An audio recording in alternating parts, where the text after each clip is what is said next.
Direct Action Day, 16th August 1946, was a Friday. But it was far from being an ordinary Friday. Mosques were filled with more people than usual for Friday prayers. After the prayers, a massive rally was organized by one of Jinnah's close Muslim League leaders and then Chief Minister of Calcutta, Huseyn Shaheed Suhrawardy. You must have seen the movie Black Friday. In Indian history, there is a day that is also known as Black Friday. It means Bloody Friday. The day was 16th of August 1946 in Kolkata. This was the dark day that even after 75 years of independence remains unforgettable. Not only that, this day became a stain on the forehead of all of humanity, a stain that will never be erased. The world has never witnessed such a large-scale massacre in a single day. This day was what we know as the Direct Action Day. Hello everyone, I am Kunal Saluja. Namaskar. Welcome to another episode of Kranti, History Retold.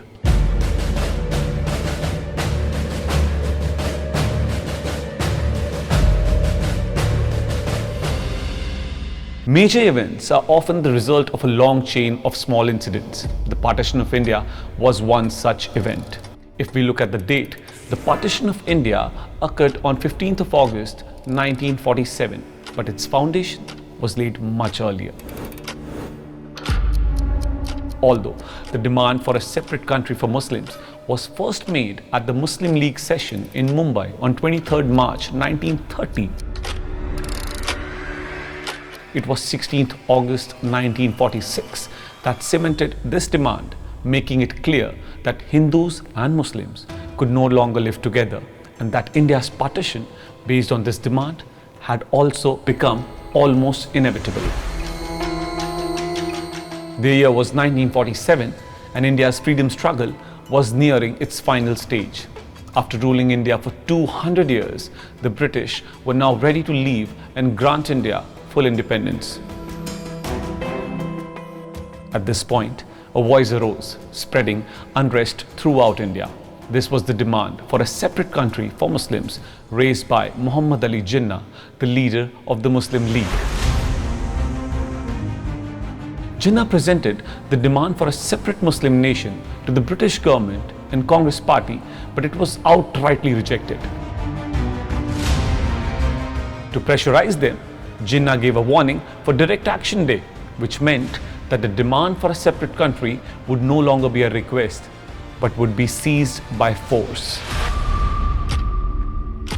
The demand for a separate Muslim state was a spark that had been smoldering under the ashes, waiting for a small breath of wind to erupt into a volcano. And that's exactly what happened. This was the time when Germany had forced Britain to kneel down in the World War. Fearing the loss of control over India, the British encouraged Muslim leaders to demand a separate Muslim state, stirring their religious sentiments.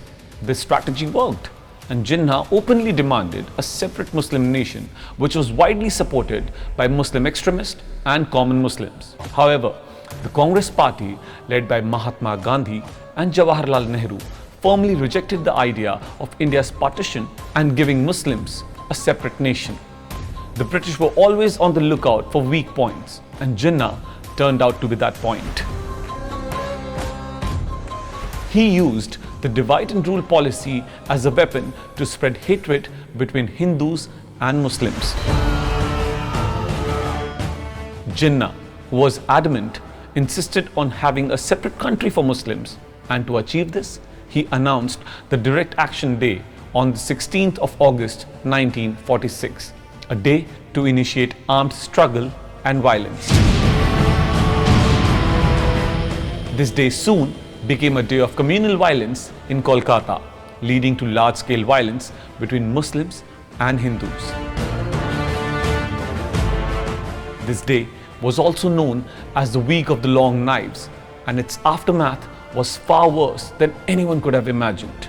Direct Action Day, 16th August 1946, was a Friday. but it was far from being an ordinary Friday. Mosques were filled with more people than usual for Friday prayers. After the prayers, a massive rally was organized by one of Jinnah's close Muslim League leaders and then Chief Minister of Calcutta, Huseyn Shaheed Suhrawardy. At that time, the Muslim League controlled the government of Calcutta. While celebrations for India's independence were underway in the rest of the country, Jinnah and Suhrawardy had their own plans regarding the demand of a separate Muslim nation. After the Friday prayers, Chief Minister Huseyn Shaheed Suhrawardy was scheduled to address a large Muslim gathering in Kolkata, where people were being rallied to support Jinnah's demand for a separate Muslim state.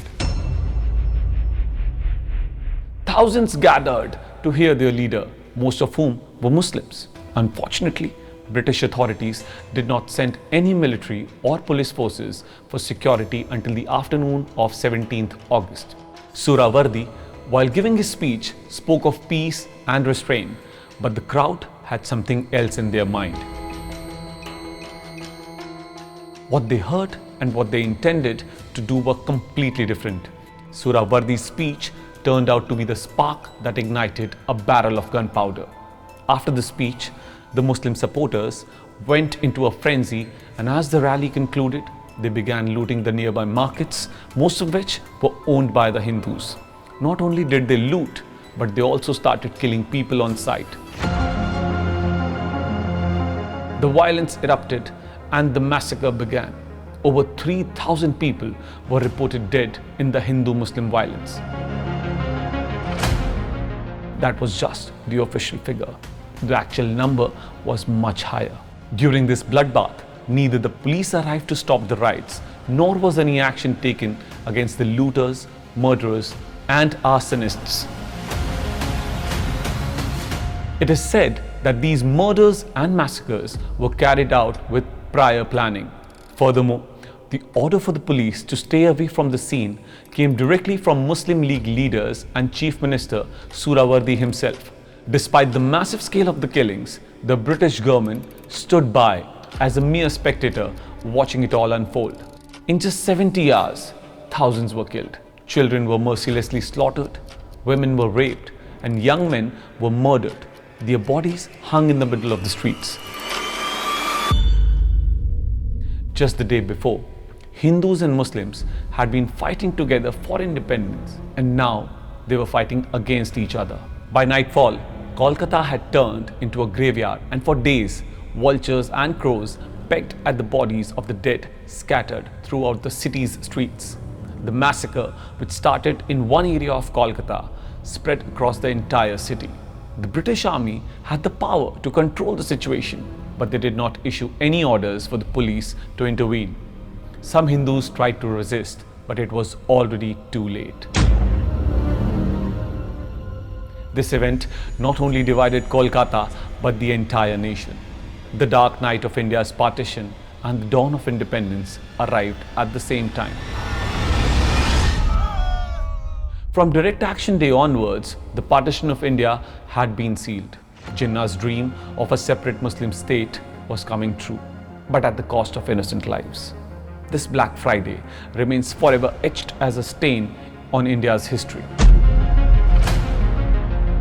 Both the British and Congress Party blamed Jinnah and Muslim League for Direct Action Day, while the press blamed the Suhrawardy government and the Muslim League. According to a statement in the British Parliament, the number of dead was just 5,000. The Statesman newspaper estimated between 7,500 and 10,000 deaths.